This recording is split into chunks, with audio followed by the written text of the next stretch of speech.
eu sou a Juliana Napolitano, editora-chefe do Infomoney, e estou aqui com 3 especialistas em política: Rafael Cortez, da Tendências, Richard Beck, da XP, e Silvio Cassione, da Eurásia.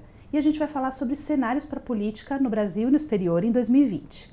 Alguns dos temas que a gente vai abordar aparecem nesse vídeo que você vai ver agora. A expectativa de reformas no Brasil. As tensões no exterior. Tudo sobre os eventos políticos que vão mexer com os mercados em 2020. Pessoal, obrigada por terem vindo. Obrigado. Queria saber o seguinte, do que vocês conseguem ver agora, porque vocês sabem melhor que ninguém que política é um negócio totalmente imprevisível, mas do que dá para ver agora, qual que é a expectativa para esse próximo governo, para o segundo ano de governo Bolsonaro? Silvio, quer começar? Claro, obrigado em primeiro lugar pelo convite, é um prazer estar aqui. A expectativa para esse ano é de um congresso com uma janela de oportunidade ainda para estender as reformas econômicas que continuaram a ser aprovadas no ano passado. É bem interessante porque não tem uma aliança formal para o presidente Bolsonaro, né? Não tem uma coalizão tradicional, mas ano passado a gente viu a aprovação da reforma da Previdência e de alguns outros temas, e esse ano a gente tem ainda a expectativa de continuidade dessas reformas. A eleição municipal no segundo semestre encurta um pouco, mas não por muito tempo. A gente ainda acha que o movimento tende a ser positivo. E a sua expectativa, Rafael? É razoavelmente positiva. Acho que diante de um ponto de partida, né, para a gente comparar, que foi 2019, né, que foi razoavelmente exitoso a despeito de um quadro turbulento, né, em boa parte dessa turbulência gerada até no Poder Executivo. Então, eu até diria que tem um espaço, eu concordo com a avaliação, tem um espaço para reformas.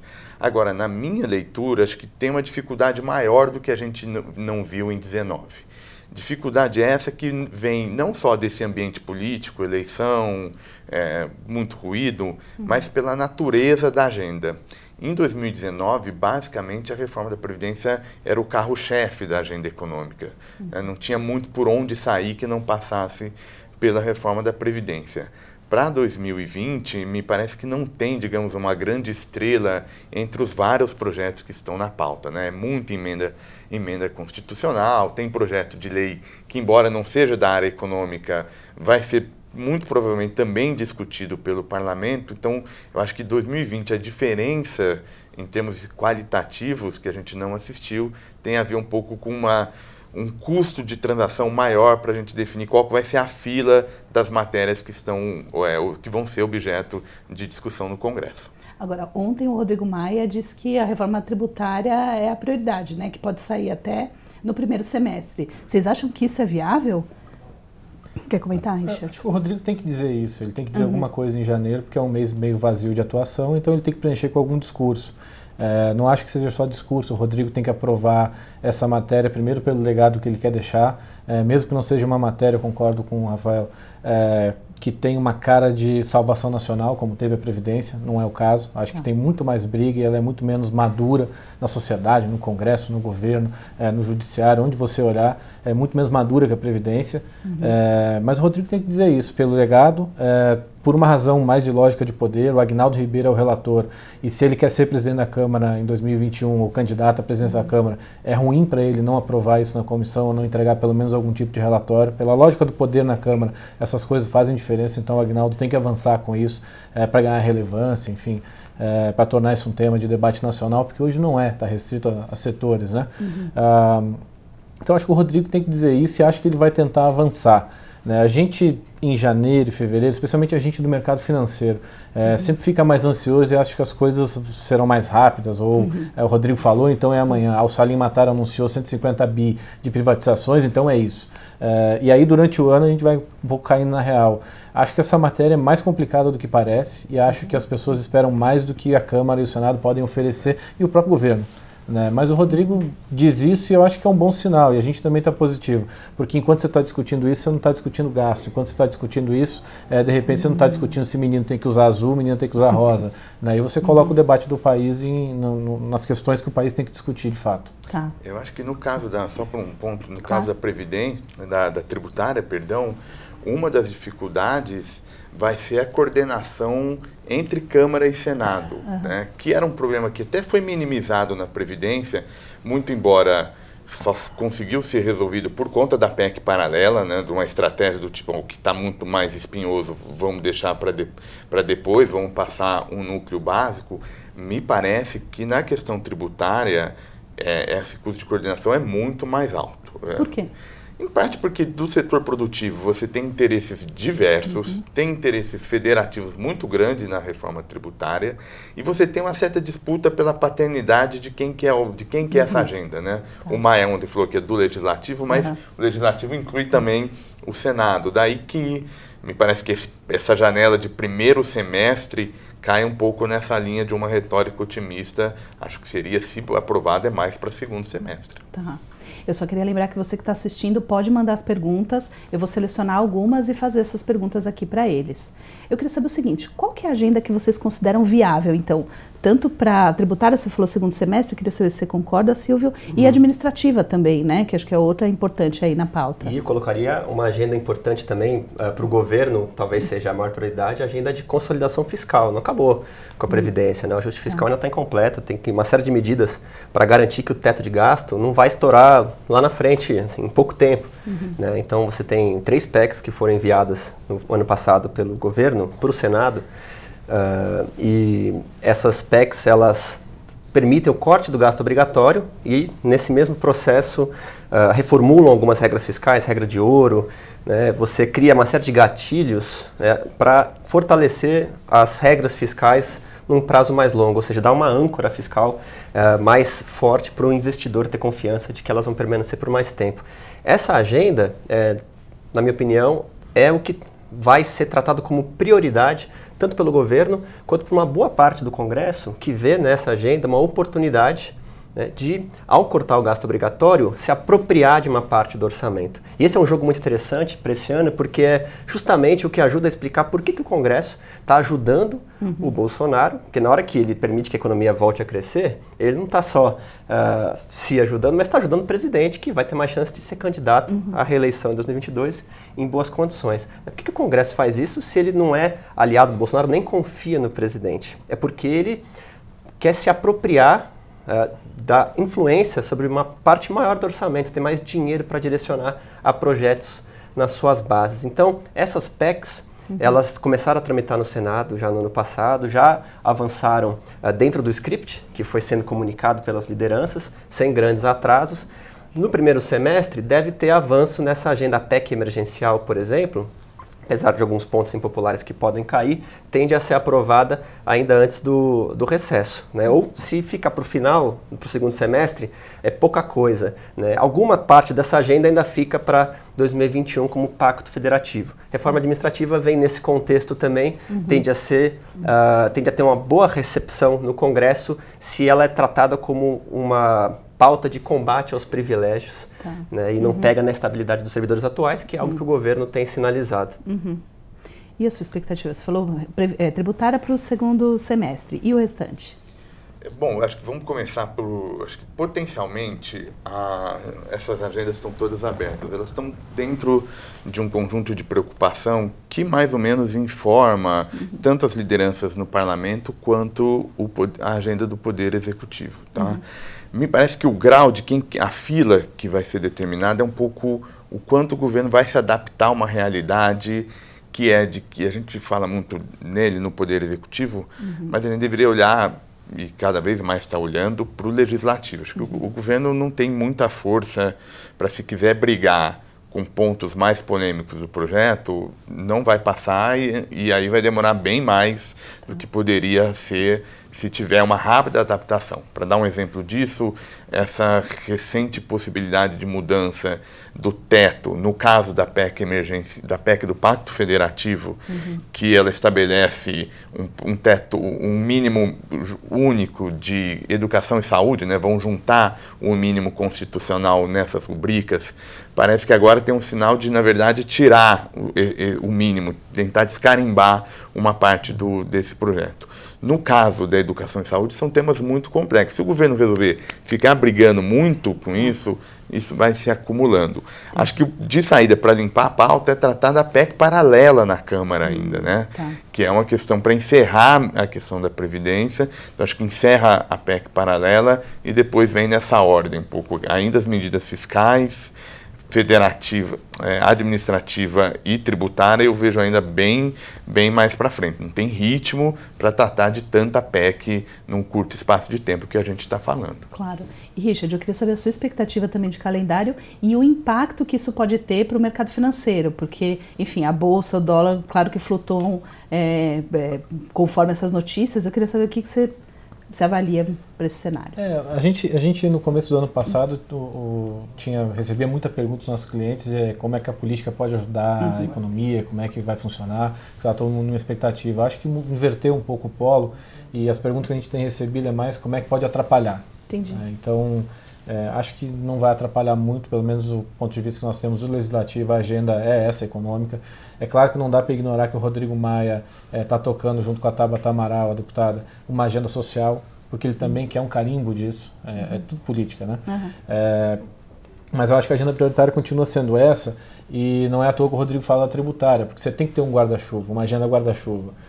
Ninguém vai tratar de tributária todo dia, né? A comissão vai tratar, a comissão mista, que é uma abstração, mas deve funcionar ali para tentar resolver pelo menos alguma parte desse desacordo com o Senado. Acho que não vai funcionar muito, mas é uma tentativa. Vai ocupar seu espaço, mas no dia a dia você tem Banco Central, autonomia para votar, você tem saneamento, tem o esforço da Eletrobras, que a gente não está tão otimista assim com isso, porque é uma guerra, principalmente no Senado, mas você tem várias outras matérias, recuperação judicial, você tem várias outras matérias em tese micro, mas que são muito importantes, porque você remove jabuticaba, dá produtividade para a economia, enfim, para o funcionamento do país.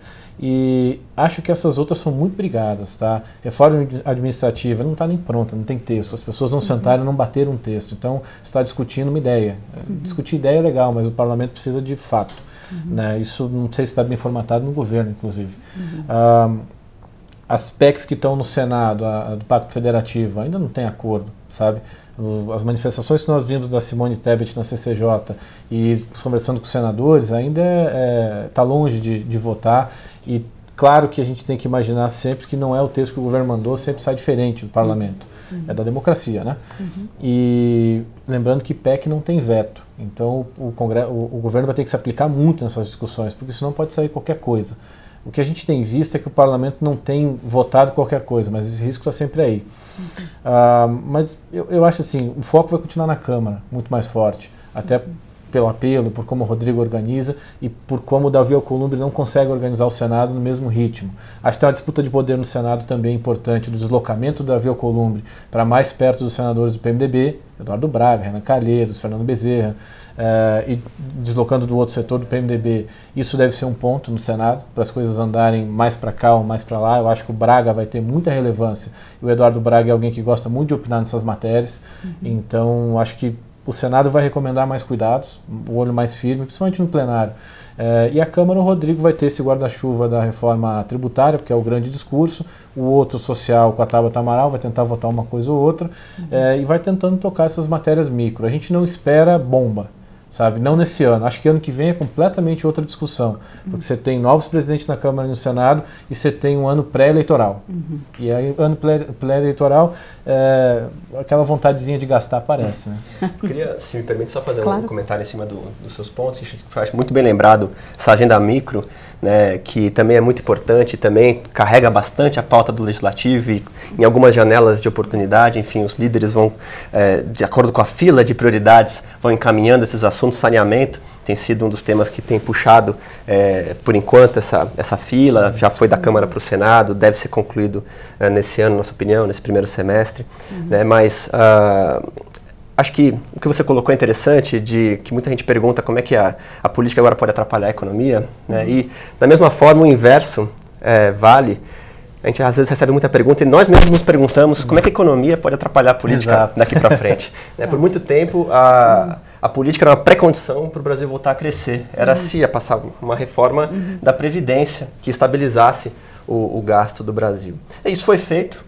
né? É claro que é um ajuste fiscal ainda incompleto, tem pontos a serem aprovados, mas, de alguma forma, as condições para uma recuperação, ainda que gradual, incerta, estão colocadas, né? E o Congresso tem tratado dessa pauta econômica agora, né, com o olhar de ir corrigindo algumas imperfeições em vários setores para tentar atrair mais investimento privado em áreas onde o Estado não tem mais capacidade para gastar, né? Mas o que pode fazer o Congresso mudar de opinião, esses líderes mudarem de opinião?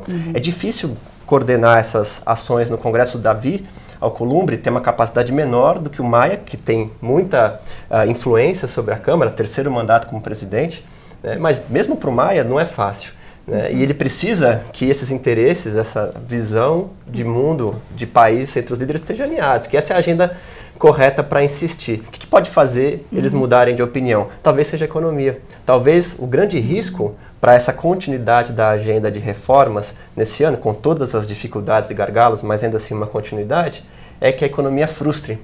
E ainda mais se isso causar tensão social. A gente sabe que o Congresso tem muito medo de tensão social, desde 2013 principalmente, ainda mais desde 2018, na nossa opinião, o Congresso é ainda mais sensível à opinião pública, né, depois da grande renovação que teve. Então, como é que o Congresso vai reagir a uma economia oscilante, o crescimento volta à estagnação de repente, tem protesto na rua, talvez os parlamentares já não tenham mais coragem de avançar em alguns pontos mais impopulares ou comecem a aprovar medidas que vão na contramão do ajuste fiscal, começa a vincular mais gasto, carimbar mais gasto, mesmo sabendo da importância de uma política fiscal mais responsável, talvez eles não consigam evitar uma situação em que o teto acaba sendo comprometido, enfim, o gasto acaba piorando e isso alimenta expectativas ruins do mercado. Não é o que a gente acredita, mas talvez seja o maior risco para o cenário mais positivo desse ano. Tá. Você concorda, Rafael, ou você vê outros riscos também? Eu concordo, acho que em linhas gerais, e acho que é um ponto que talvez entre nesse balanço de riscos, porque no fundo acho que a discussão é diferente do que foi lá atrás, né? Acho que é muito mais assim do qual projeto vai sair, não é se, é qual projeto, qual a ambição de um projeto determinado da área econômica, mas na verdade é se vai ter também, acho que esse é o elemento que eu gostaria de trazer, se esse canal da boa política que a gente está tratando aqui, se vai chegar na economia, né?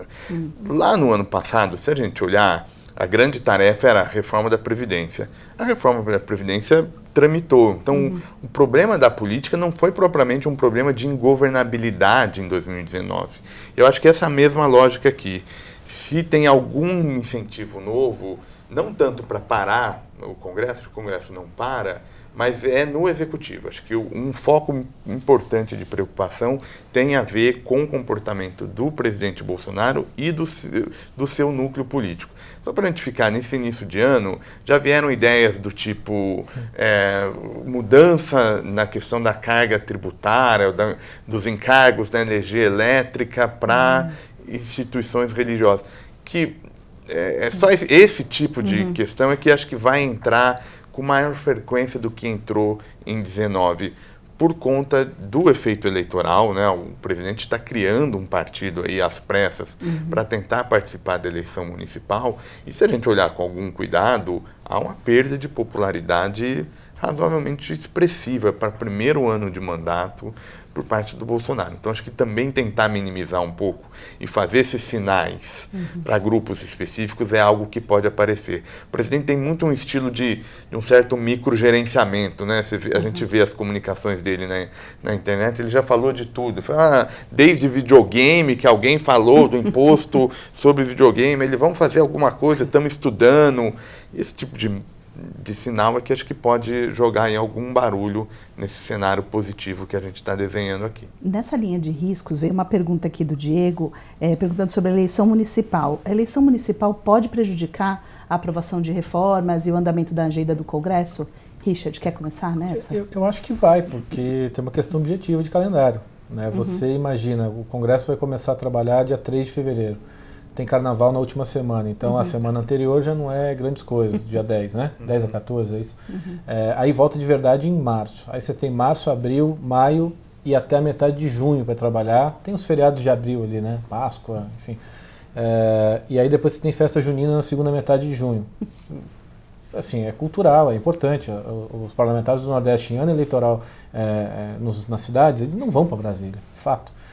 E aí não tem quórum para votar a medida constitucional. Aí você vota em julho, e julho na segunda metade é recesso. Agosto tem uma janela de uns 20 dias, já mais mobilizada, você pode votar medida provisória, coisas assim, e depois começa a eleição municipal. Então, final de agosto, segunda quinzena, e setembro, é eleição municipal, ninguém vai em Brasília, ou vai para questões emergenciais. Você tem até uma comissão formal, que é formada ali para cuidar do dia a dia da Câmara e do Senado. E aí volta-se em alguma medida em outubro. Lembra que a PEC do teto de gastos foi aprovada no segundo turno das eleições municipais de 2016, né? Então tem espaço para votar coisa em outubro, já começa a movimentar.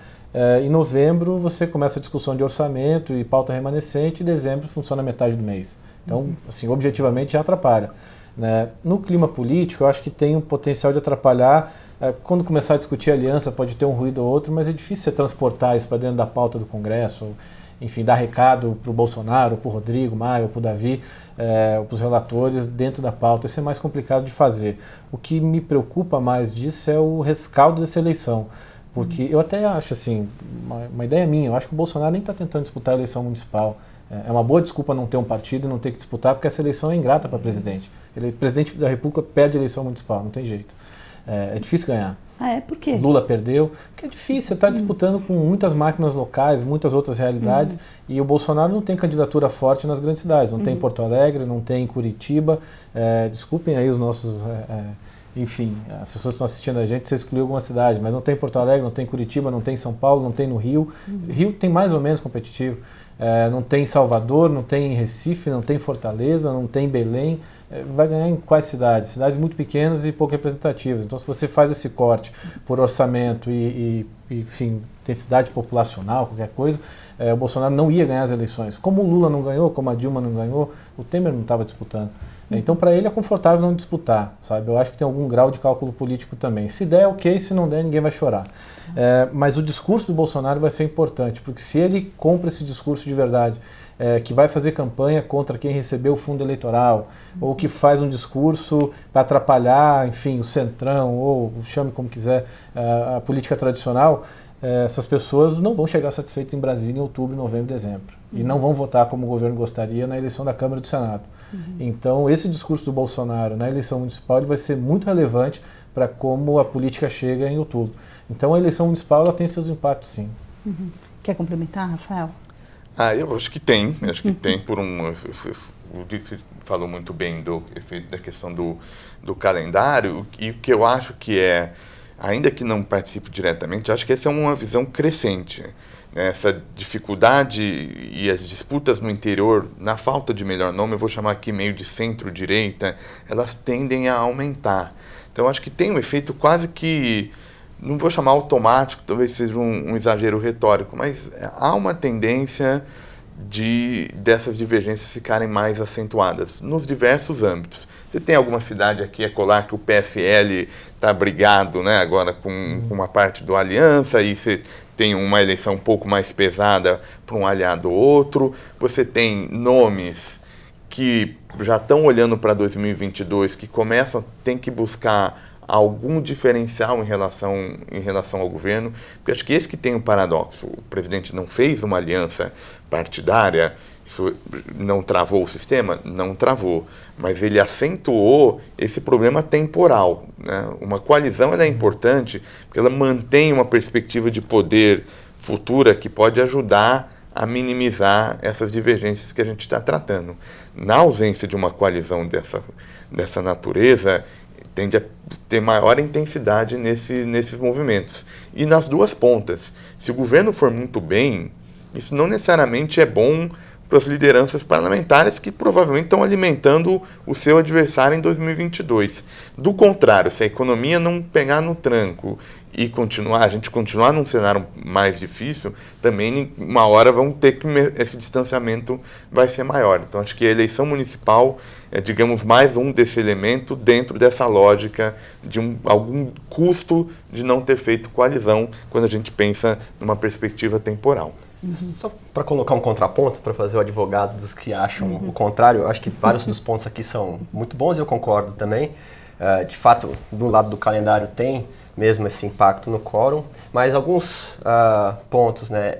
As eleições municipais, elas, como as eleições nacionais, foram encurtadas, né, em relação ao histórico, né? Então, a campanha começa oficialmente mesmo só na metade de agosto. Claro que nas festas juninas o pessoal do Nordeste já vai para lá, já está nas bases, já está trabalhando com vistas à eleição municipal, mas a campanha mesmo deve ter praticamente um esvaziamento do Congresso, só as sessões, os esforços concentrados, como eles chamam, agosto, setembro. Outubro, como o Richard bem lembrou, eles já estão voltando. A maioria das cidades, principalmente nas pequenas, onde está a maior parte dos deputados, já não tem segundo turno.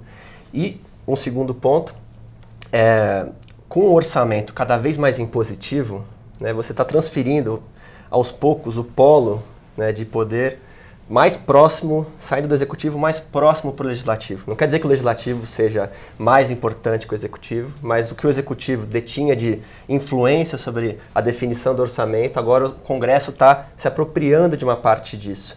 E quanto mais o Congresso se apropria da formulação do orçamento, de dizer para onde vai o dinheiro, maior o incentivo dos parlamentares estarem em Brasília, participando dessas conversas, negociando com o relator, negociando essas definições. Claro, se eles estão fazendo isso, talvez não tenham tempo de votar muita outra coisa lá no final do ano, mas a atividade legislativa e de grande importância tende a ter. E tem um terceiro ponto que tem a ver com essa competição dentro da coalizão, né, que eu acho que é sempre uma dificuldade, ainda mais quando você tem tantos partidos participando de uma coalizão, mas que do ponto de vista do presidente, né, se você pensar na relação do executivo com o legislativo, não é um problema tão claro se nem tem uma coalizão para chamar de aliança, né? É mais difícil talvez quando você é um presidente que tem uma base que você dividiu lá entre os seus aliados e você tem que fazer escolhas na eleição municipal entre apoiar fulano, mas não Beltrano, apoiar tal partido, e tem toda aquela ciumeira.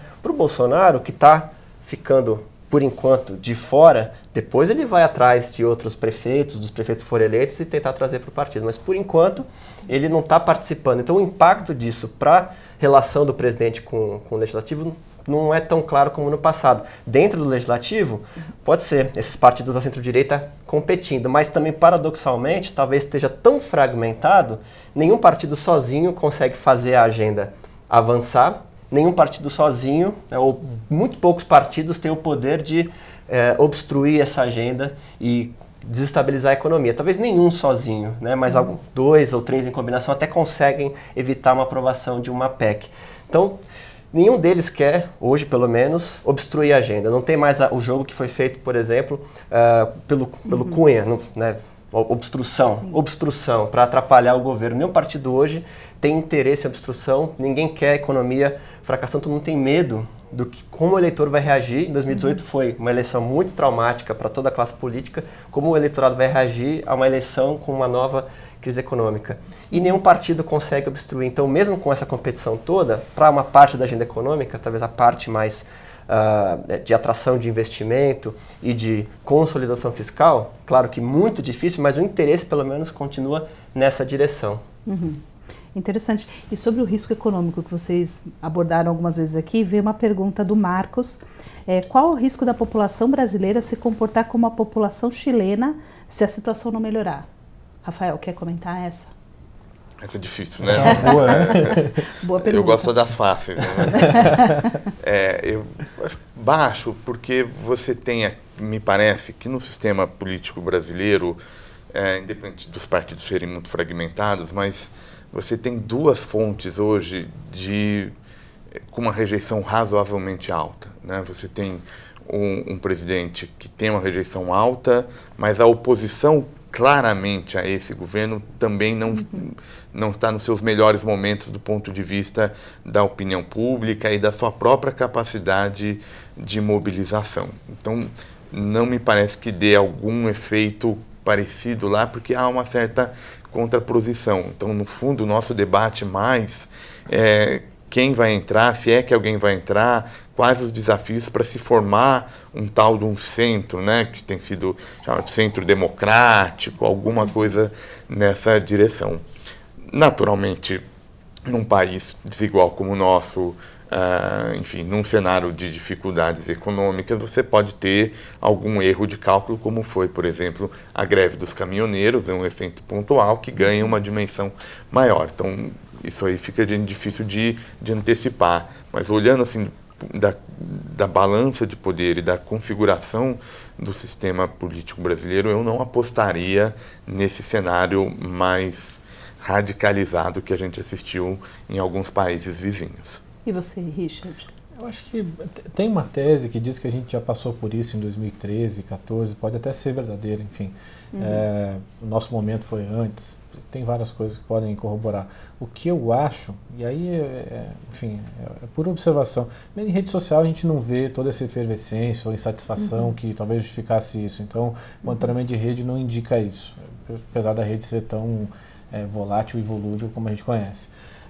Mas não dá para desconsiderar que o Bolsonaro e a militância do Bolsonaro pautam uma parte dessa rede e o PT, enfim, aliados pautam nem tão aliados assim mais, né? Mas PT e os partidos de esquerda ou de centro-esquerda também pautam uma parte, então está meio interditado ali o debate também.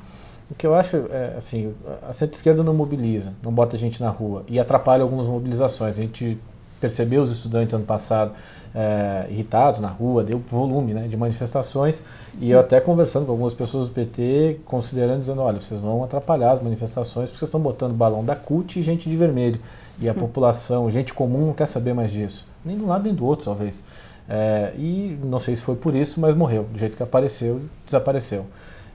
A gente não consegue ver foco assim de satisfações. Os caminhoneiros ameaçam, uma parte dos caminhoneiros ameaçou fazer greve em dezembro, mas era uma parte que não representa um todo. Quando outro setor resolve fazer greve, o governo vai lá, corre atrás e concede mais alguma coisa. Então, acho que tem algum nível de controle ali dos caminhoneiros que bate muito na economia, né, se fizerem greve. Outros setores, assim, é difícil se organizar. O Marcos Lisboa tem algumas teses de que essas políticas econômicas podem criar bolsões de pobreza e que isso poderia ser um catalisador de insatisfações e mobilizar greves. Tipo, não necessariamente políticas do governo, mas como a economia se transforma, né? Aqui em São Bernardo, por exemplo, você teve as greves lá nos anos 80, você poderia ter de novo agora outro tipo de mobilização social porque as fábricas estão fechando, porque a economia está mudando, né? Pode ser uma coisa, mas isso você está plantando, de repente, para o futuro e não pode não se concretizar. Então, olhando para o Brasil, assim, é difícil você ver de onde vem, né? Pela política é difícil de alguém mobilizar. O Lula não mobiliza, o Bolsonaro do outro lado não vai mobilizar porque não é suicida. Então é difícil assim. As militâncias organizadas, de um lado está muito fraco, não tem gente. Do outro lado não vai deixar isso acontecer ou vai tentar não deixar acontecer o máximo que possa. Né? Não tem centro. E o centro que a gente tem visto é Centro Paz e Amor, que é o Luciano Huck, que de repente é quem mais expressou algum poder de organizar alguma coisa parecida com isso, mas é um Centro Paz e Amor. Né? Fala de social, também fala de responsabilidade econômica, não bota ninguém na rua. Então, vindo da política é difícil de ver. E olhando para a sociedade, você não está vendo algum nível de satisfação ainda desse tamanho. Olhando para a política, até queria resgatar um ponto ali atrás, é até curioso, a economia não pode melhorar muito, porque senão o meio político para de votar e considera, não, já fizemos o trabalho de recuperação, agora vamos cuidar da vida, e não pode piorar muito que tente as pessoas no governo a dizer, o Paulo Guedes não deu certo sua agenda, vamos cuidar de outra coisa aqui, vamos dar uma estimulada nessa economia. Então, assim, eu acho que ainda é tudo meio frágil, claro, essas considerações que eu estou fazendo, tudo tem data de validade, né, porque a gente ainda está em muita transformação no país. Mas de você ver uma grande mobilização, uma coisa assim acontecendo, eu não consigo ver o vetor, de onde vem, sabe? De onde vem essa bala, não está dado. Aproveitando o seu gancho aí que você falou do Luciano Huck, dá para antecipar alguma coisa do cenário eleitoral para 2022? O Bolsonaro é candidato. Só. O PT vai ter candidato. E o Ciro vai brigar com o candidato do PT. Tem uma pergunta aqui sobre privatizações. Quais são as privatizações mais prováveis e mais fáceis de sair, na opinião de vocês? Silvio, quer começar essa? Olha, as mais prováveis e que tendem a sair são subsidiárias das empresas estatais, federais, não requer autorização do Congresso e fazem parte de uma política que também é muito importante para esse governo, de quebra de monopólios em vários setores, principalmente no petróleo, né? Refinarias, o que tem tudo a ver com preço de combustível, né? Médio e longo prazo, gás natural, que tem tudo a ver com o processo de reindustrialização. É algo que já tem sido feito desde o ano passado, na verdade, desde antes, no caso assim, tem sido pensado desde antes, no caso de preço de combustível, mas não precisa de autorização do Congresso, as restrições políticas não parecem grandes o suficientes para impedir. Agora, das que precisam de autorização do Congresso, que estão na pauta, Eletrobras e Correios, aí já a pedida é maior. Tá? Eletrobras, eu acho que acontece, mas vai ser uma batalha duríssima na Câmara e no Senado, é sempre o que eu escuto. Antes de falar se vai ou não, o que a pessoa fala é, vai ser difícil. Olha, vai ser duro, vai ser uma briga dura, vai ser difícil. Eu acho que não é para esse ano. Assim, vai ser uma discussão muito dura sobre para onde vai o dinheiro da privatização, se o dinheiro é justo, se não é muito pouco, como é que fica a governança da empresa. Acho que fica para 2021, quando passa depois de uma batalha dura, né? Correios, aí envolve uma emenda constitucional, então tem um processo até mais longo de tramitação, a modelagem também, isso está tudo ainda sendo desenhado, a Eletrobras já está pronta. Então, acho difícil nesse primeiro mandato.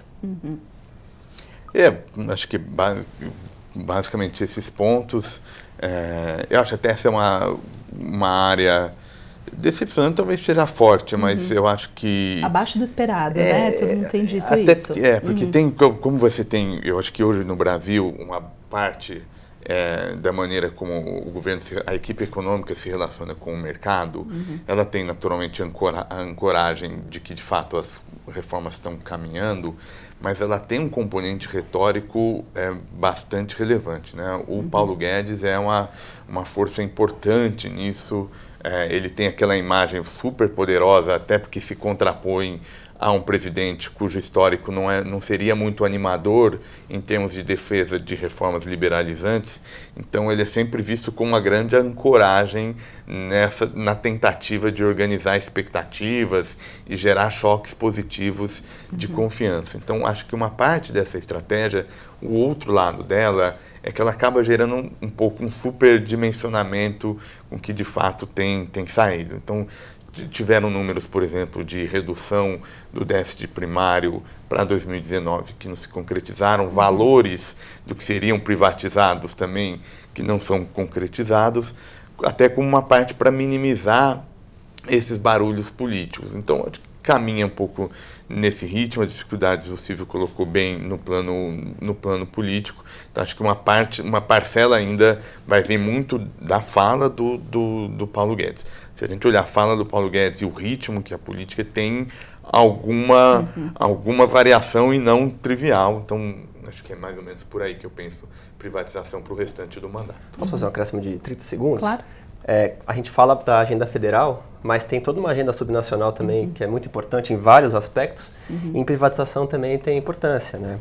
Essa agenda regulatória que o Congresso vai avançando, o petróleo lá com Temer, Telles também foi aos trancos e barrancos, passou no ano passado, saneamento está vindo agora, enfim, várias dessas agendas também levam a políticas estaduais, municipais, que em muitos casos levam a uma abertura maior para o mercado, né? E a privatizações também. Então, no caso de saneamento, você tem a discussão sobre a privatização da Sabesp, privatização da Sabesp aqui em São Paulo, você tem outras regiões também discutindo uma maior participação do setor privado.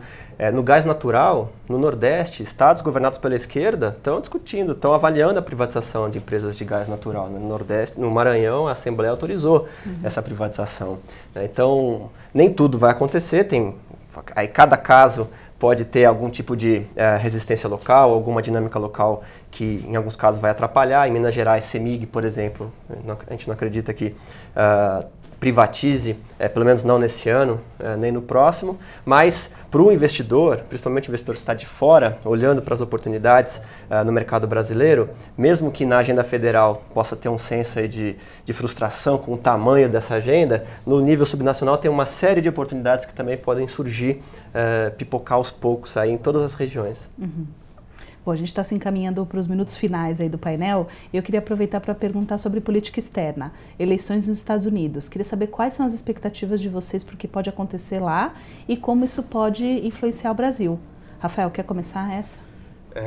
Bastante polarizado, né? Há algum tempo, quando a gente pega os indicadores de avaliação do governo Trump, acontece muito evento, muito debate, muita falação, conflito no Irã, mas as variações são muito pequenas. Então é um cenário bastante polarizado e mais do que isso, as regras das eleições americanas, elas também reforçam esse quadro de equilíbrio, né? Aquela lógica do colégio eleitoral.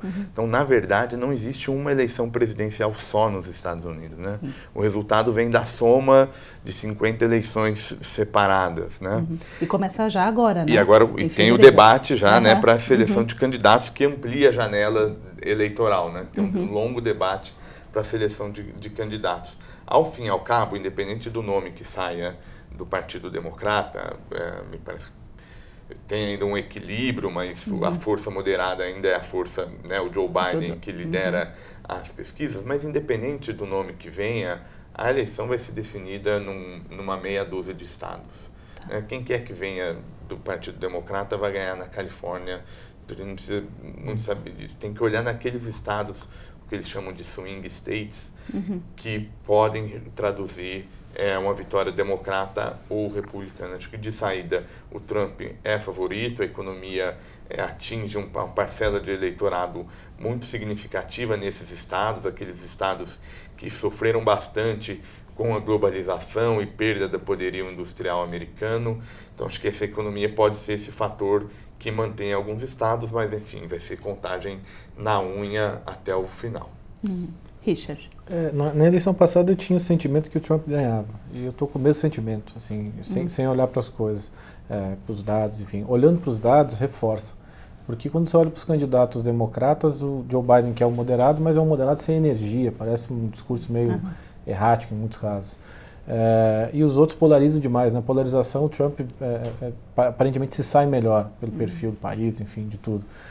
Esses movimentos que ele tem feito, e ele sempre faz algum movimento antes das eleições, né? Fez antes das parlamentares com o México, vamos construir o muro não debate mais. Agora vamos falar, vamos brigar com o Irã e vamos arrumar uma guerra comercial com a China e resolver antes da eleição. Aqui não é coincidência, faz-se aqui, faz-se lá. Mas, assim, me parece que isso joga muito a favor dele. E o Trump, você olhando para a economia, os dados econômicos dos Estados Unidos, reforça, tudo reforça o Trump.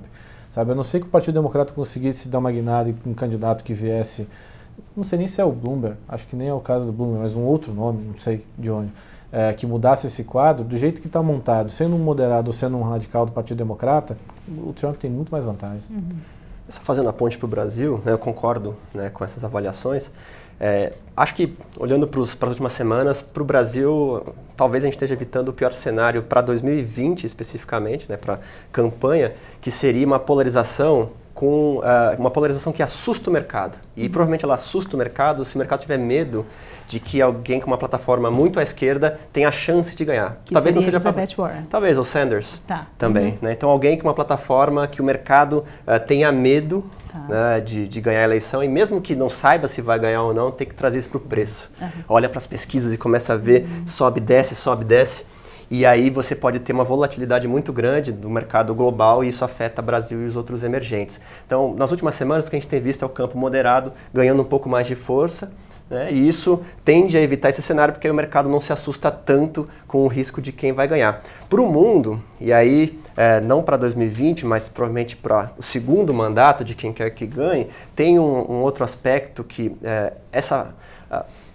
esse risco dessa eleição talvez seja carregado para o segundo mandato, justamente por causa dessa polarização, o questionamento ao resultado da eleição. Não se trata de dizer que a democracia nos Estados Unidos esteja em risco ou algo do tipo, mas você pode ter um cenário em que está tão dividido e a eleição é decidida no detalhe e você tem questionamento, você vai na Suprema Corte, tipo 2002, o Bush ou Gore.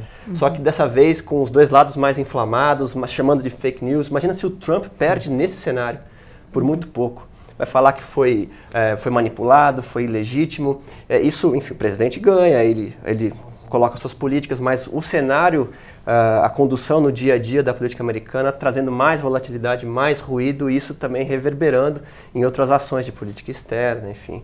É algo que a gente na Eurásia, pelo menos, está começando a se preocupar mais. Tá ótimo, gente. Queria agradecer a participação de vocês, foi excelente. Obrigada. E agora eu queria chamar a Ana Laura Magalhães, que vai fazer os comentários e as análises sobre esse painel e chamar o nosso próximo painel sobre imóveis e fundos imobiliários. Obrigada.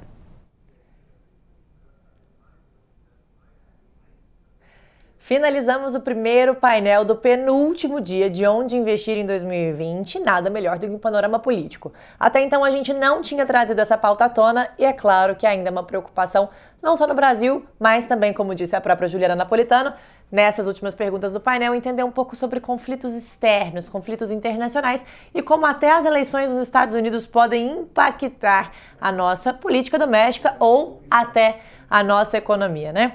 Algumas perguntas não foram respondidas, eu até estou acompanhando algumas aqui, gostaria de responder algumas para vocês, mas antes eu queria trazer até um questionamento. Muitos especialistas, economistas, pensadores, gestores de fundos de investimentos, a maioria das pessoas que lidam muito com ações não ligam muito para cenário político, não ligam muito para esses cenários externos, porque eles acreditam que vale mais a pena você analisar pontualmente as empresas, olhar pontualmente alguns dados, mas é claro que no final das contas existe toda essa conexão entre as pautas, seja apenas domesticamente, seja também no cenário externo, né?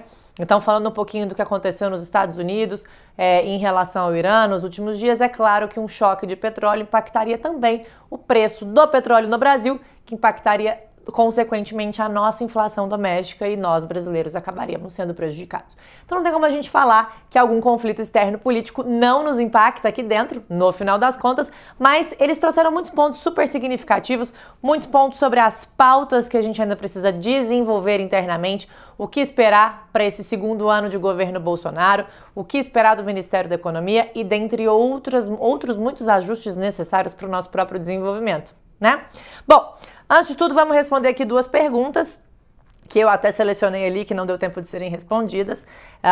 Teve uma pergunta anônima aqui, a pessoa não se identificou, e ele disse: uma vitória predominante de partidos de esquerda nos principais centros pode representar algum tipo de risco ao mercado? Bom, anônimo, na verdade, alguma eleição, né, sendo vencida por partidos de esquerda pode trazer algumas estratégias populistas que podem sim influenciar negativamente no mercado. O que eu gostaria de deixar claro aqui é o seguinte: enquanto a gente tem um governo em vigência que tem uma política monetária favorável para o mercado financeiro, para o mercado como um todo, que é o que a gente está vivendo agora, em algum cenário de troca desses políticos e desses cargos, a gente precisa pensar que uma eventual troca de cargo político precisa trazer ainda consequências em trocas de cargos que afetam necessariamente a economia. Vou reformular melhor essa frase.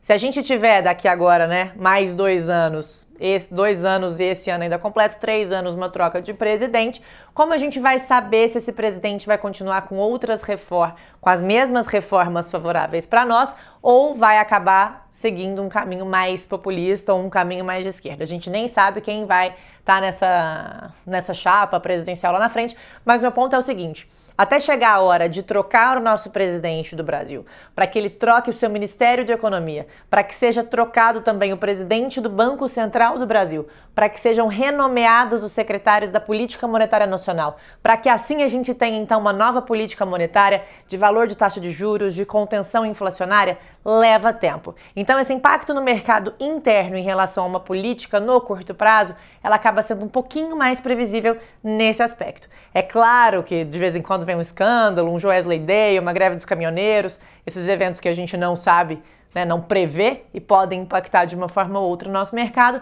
mas nada que a gente também não consiga contornar ali no médio e longo prazo, tá bom?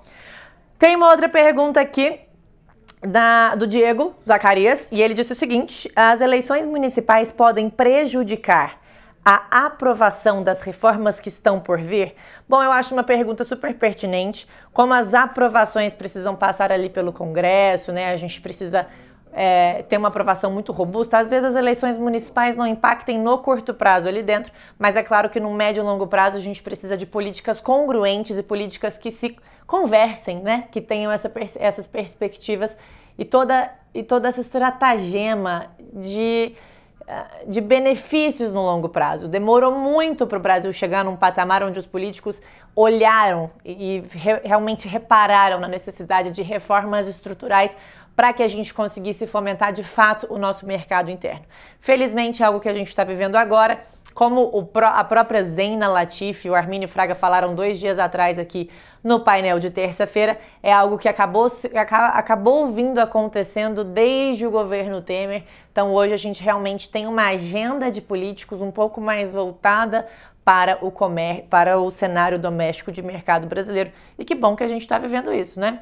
Bom, dentro desse cenário de perspectiva interna, tô vendo aqui mais algumas perguntas, muitas delas que eu tô vendo aqui de fato foram respondidas, mas o que eu gostaria de dizer para vocês é o seguinte: dentro desse impacto político ou para uma visão estritamente doméstica aqui no Brasil, muitos investimentos acabam sendo ainda assim favoráveis, ainda assim com uma grande remuneração de curto, de médio e de longo prazo. A gente já falou de renda fixa, a gente já falou de fundo de crédito, a gente já falou de bolsa. Ontem, inclusive, para quem não assistiu, tá no site do InfoMoney, a gente teve análises pontuais com especialistas sobre cada setor de investimento, commodities, bancos, varejos e ainda precisamos falar sobre inúmeras outras pautas. Eu até gostaria de prepará-los para o próximo painel. A gente vai falar especificamente sobre o setor imobiliário. A gente sabe que essa redução de taxa de juros, uma redução da taxa Selic, acaba beneficiando o investimento de maior volatilidade. Os fundos imobiliários se beneficiam não só por causa da redução da taxa Selic, mas também porque acabam sendo uma excelente oportunidade de investimento e rentabilidade para aqueles investidores que gostam mesmo de investir, de viver de renda. Por isso, convido agora vocês a assistirem o novo painel, que vai ser intermediado pela Bia Kutait, onde a gente vai entrevistar alguns especialistas do mercado imobiliário para vocês entenderem melhor sobre esse setor. Obrigada!